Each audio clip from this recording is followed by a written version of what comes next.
최적의 타이밍에 전략적 선택을 도와드리는 채부자 부동산입니다. 10월 3일 목요일 공휴일인데 오늘 아침도 부동산 뉴스로 시작해 보겠습니다.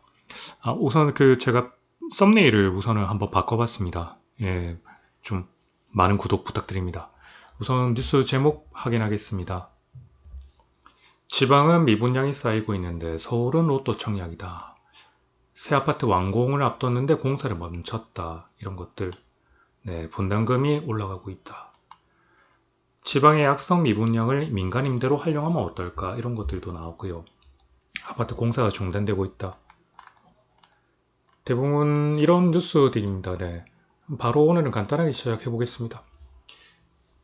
우선은 재개발, 재건축 앞서서 청약 분야 지방과 서울과 지방이 이제 양극화가 된다. 이 말은 뭐냐면 서울은 이제 분양가 상한제처럼 분양가가 워낙 높은 단지들이 많다 보니까 소위 분상제가 된다 하면은 로또 청약으로 흘러가는 게 맞고, 근데 지방은 사실 뭐 미분양뿐만 아니고 악성 미분양, 중공업 미분양까지 많다 보니까 이런 것들이 양극화가 되는데, 어제 인구 뉴스를 조금 자료를 살펴봤는데 서울이 이제 서울 수도권이 우리나라의 인구 50%가 거의 이제 육박하답니다. 그리고 청년 인구들이 지방은 계속 갈수록 인구도 줄어들지만 청년들 특히 이제 노동 인구가 줄어드는데 서울 같은 경우는 뭐 거의 50%에 육박하다 보니까 어차피 수요가 몰리고 돈이 몰리고 모든 게 몰리다 보니까 서울이 그럴 수밖에 없다는 게 어떻게 보면 당연한 이야기인 것 같습니다.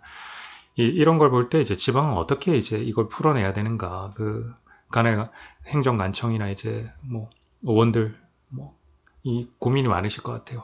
이런 뉴스를 보시면 지방이 이렇게 흘러가고 있구나 이런 거 하고, 이제 재개발 재건축을 본다면은 계속 뉴스가 나오는 게 공사비가 상승하고 있다. 뭐 물론 이제 뭐 전쟁이나 여러 가지 상황들 때문에 자재비도 있고 이렇지만 인건비가 너무 많이 올랐습니다, 사실. 근데 그건 당연하다고 볼 수도 있겠지만 결국 공사비가 오르니까 이 조합 측에 이제 소위 말해서 분담금식으로 공사비 증액을 요구를 해요. 그러면 이제 결국 조합원들이 추가 분담금을 내야 되지 않습니까? 뭐 적게는 뭐 한 1, 2억, 많게는 정말 총 분담금 하면 한 5억까지 올라가니까, 그러다 보니까 뭐 조합 측하고 이제 서로 소송이 붙는 거죠. 근데 조합은 시공계약 해지를 해서 너희랑 못하겠다 이런 식으로 나오고, 시공사는 우선은 뭐 공사를 중단하는 거예요. 애초에 처음부터 제가 지금까지 이제 데이터를 보니까 시공사가 처음부터 이제 추가 분담금을 내달라 하고 이러진 않거든요. 우선은 공사를 짓다가 어느 정도 이제 시점이 딱 조합 측에서 이제 약간 뭐 넘어가는 시점에 맞추다 보면 시공사가 공사 중단을 하고 이제 내용증을 보냅니다. 그러면은 이제 서로 이제 뭐 결국 올려주는 식으로, 왜냐면 시간 싸움, 시간이 돈이니까.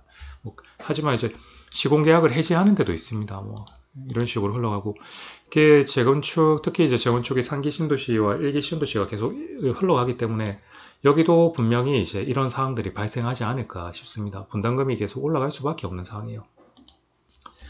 뭐 또 하나 추가적으로 이제 시공 계약을 할 때 경쟁 입찰을 많이 합니다. 근데 예전에 이제 컨소시엄도 많이 했었죠. 그러니까 서로 이제 시공사들 여러 개 시공사가 협력해서 하는데, 보통은 이제 조합 측에서는 컨소시엄을 또 싫어합니다. 이거를 뭐 특약 문구식으로 컨소시엄을 배제한다 이런 식으로 적기도 하는데 뭐 좀 쉽지는 않죠. 또 수의계약 같은 경우는 특히 이제 뭐 이 정비 사업은 이게 나중에 되면은 뭐 후폭풍이를 해야 되는데, 뭐 이제 조합장님도 구속되고 이사진들 뭐 임원들이 뭐 소송 걸리고 하는 것들이, 수의계약을 해서 뭐 너희가 뭐 소위 말해서 뒷돈 받은 게 있지 않냐, 뭐 혜택 받은 게 있지 않냐 이런 것들이 되니까 요즘은 다 경쟁 입찰을 해요. 뭐 공개 입찰하든 또 제한 입찰은 또 안 하거든요. 그런 식으로 하는데 이런 것들이 있고, 재개발 재건축은 이제 공사비 분담 때문에 공사비 상승으로 조합원 분담금 이런 상황입니다.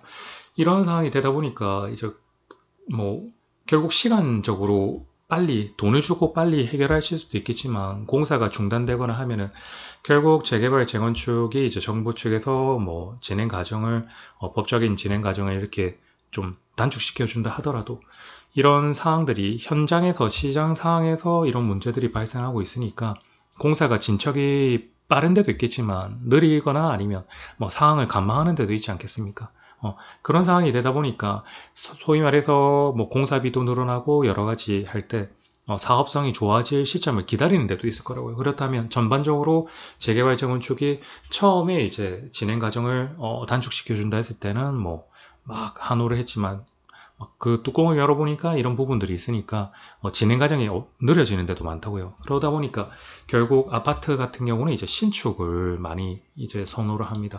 그러다 보니까 얼죽신을 하는데, 근데 공사비 분담금 이런 것들을 하면 분양가가 높아지잖아요. 그러면 결국 신축의 분양가뿐만 아니고 그 주변에 이제 매매가도 올라가는 겁니다. 그러다 보니 이제 아파트가 신축으로 얼죽신으로 하기도 하지만 그게 뭐 재개발 쪽이나 아니면 아예 이제 신축을 가는 게 부담스러운 분들은 동일한 이제 그 인프라를 가지고 기반 시설을 가진 생활하기 편한 데에 이제 구축의 이제 평형대나 입지나 여러 가지 조건을 보고 뭐 인테리어에서 들어가는, 그러다 보니 신축과 구축이 이제 맞물려서 이제 되는 상황이 좀 흘러가고 있습니다. 이런 걸 볼 때 이제 뭐 특히 그 지방의 압수당 미분양 같은 경우는 사실 정부에서 이제 매입형 등록 임대를 한다는 식으로 했지만 이게 큰 의미는 없을 것 같아요. 이런 뭐 정책들이 나온다 하지만 결국에는 시장에 대해서 언발에 오줌 누기 식으로 정부의 그 지금 규제나 이런 정책들이 크게 이제 효력을 보지 못하고 있어요.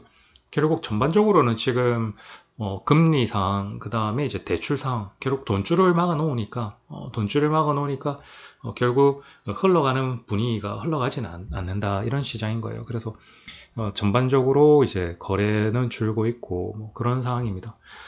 오늘 알아본 거는 간단하게, 뭐 청약만, 이 분양만 본다 하더라도 서울과 지방이 양극화, 서울 자체도 양극하겠지만 양극하고, 그런 걸 볼 때 이제 재개발, 재건축도 이런 식으로 흘러가는 게 좀 어렵고, 아파트 같은 경우도 신축, 구축, 지금은 신축과 구축이 같이 흘러가는 분위기로 흘러가고 있습니다. 오늘은 이런 뉴스를 한번 알아봤습니다. 썸네일은 한번 이런 식으로 한번 바꿔봤습니다. 예, 썸네일은 이런 식으로 한번 어제 열심히 한번 제가 바꿔봤습니다. 예,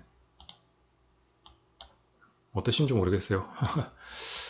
하여튼 이런 식으로 했고, 오늘도 시청해주셔서 감사합니다. 채부자 부동산이었습니다.